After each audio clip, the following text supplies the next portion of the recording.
Many thanks, Bennett. Let's see if we can get some answers tonight. We're joined by international journalist Kelechi Deca to speak more on Nigeria Air and the way forward. The idea of reviving Nigeria's national carrier predates the last government. The Buhari administration said it took some tangible steps towards achieving that, apart from launching logo and bringing in a borrowed aircraft for all that fanfare that were witnessed at the twilight of the administration. What are the other steps required in setting up a national carrier?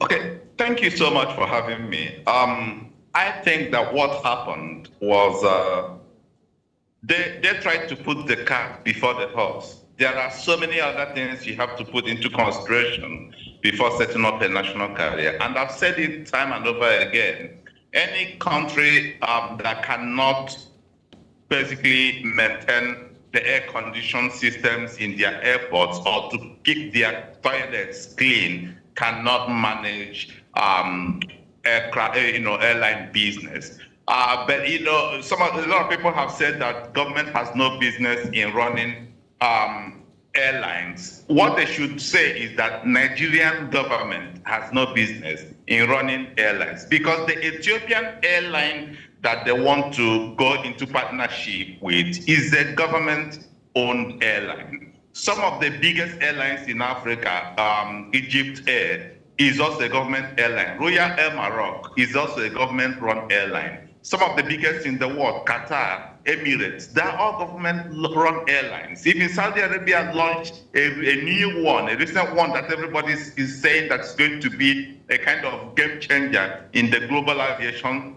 industry. It's government-run airline.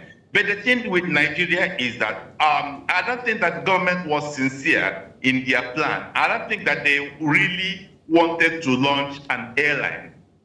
Come to think of it, Nigeria needs, whether you call it a national carrier or you call it a flag carrier, it doesn't really matter. What matters is that Nigeria needs an airline that is functional, that is well run.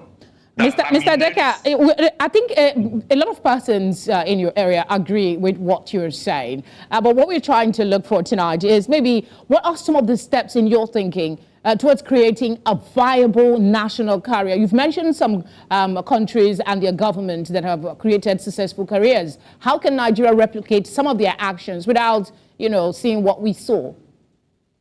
Basically, you don't need to reinvent the wheel. We can, with what they've started, with the project they've started with Ethiopia, you can still use that same template and launch a viable national carrier. Ethiopian Airlines own about 40% of Askai Airlines. Qatar owns about 49% of Rwanda Air. Rwanda Air is flying, is doing very well. So, you can enter into a partnership with an already established airline, but things must follow the due process. First and foremost, you have to set up the airline properly. Set up the offices, set up the team, the engineers, the crew. Let everybody know what they're going to do. But then you seek for air operating certification, get the license. Then you start acquiring the equipment, being the aircraft. You can't start up an airline with just a single aircraft. You need at least 3 aircraft on ground before you start an airline. So what they were doing, I think what we're doing, they're just pandering to the gallery. They were not serious. It was just a fraudulent attempt to hoodwink Nigerians and to say that we promised.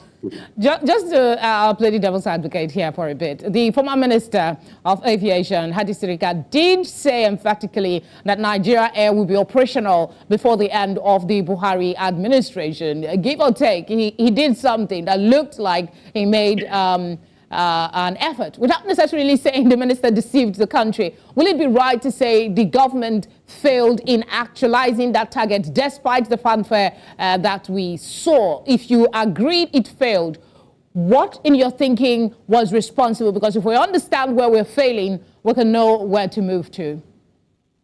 Yeah, you see, it took them about 3 years of planning, and they set aside about 5 billion to run this thing. And by the time they were leaving office, they told us they've already exhausted about 3 billion. And after exhausting about 3 billion, what did you use it to do? And they said they paid salaries of who are the workers, and they set up offices. How many offices did they set up? One just in Abuja airport. Then they say, for logistics and for consultancy and all those kind of things. We had stories about they creating a website with about 200 million or something like that. So they just hoodwink Nigerians. Things were not put in place. There's things that you have to put in place before an airline is set up. We have so many domestic airlines that are springing up every day. We know the process they went through. First and foremost, you have to apply. You go through the NCAA, you have to go through FAN. There are certain rules and regulations you have to put in ground. Then you have to also, the aircraft that you're going to use, whether it's going to be dry lease or whether it's going to be wet lease. And this aircraft will have to be inspected by both the NCCA and other aviation agencies.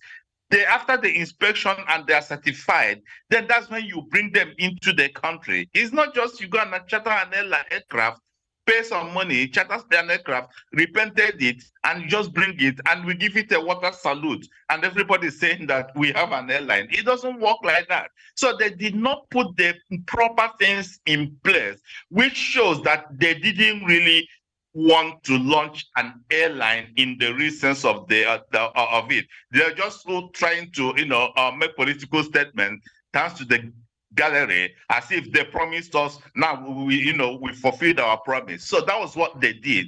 But going forward, the new administration has come up. I'm sorry to interject. The new administration, that's the National Assembly, has come up to say that, that national carrier that was launched was fraudulent and investigation should be carried out. In your thinking, what would be your advice to this new administration towards ensuring that if any Nigeria Air is coming up again this time, that the proper steps are taken and we wouldn't have a situation where something that should have been done properly is being investigated by another administration?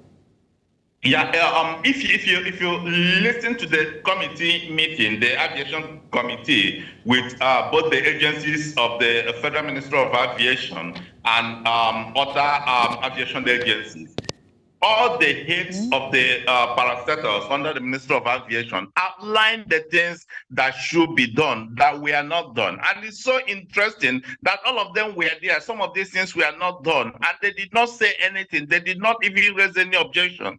They just kept quiet and allowed that, fraudulent acts to go on. So what you should do presently now is to engage each and everybody, get the experts, get the ministries, the parastatals in the aviation ministry to outline, to draw out a template that should be followed in launching the national airline. Nigeria needs a national airline.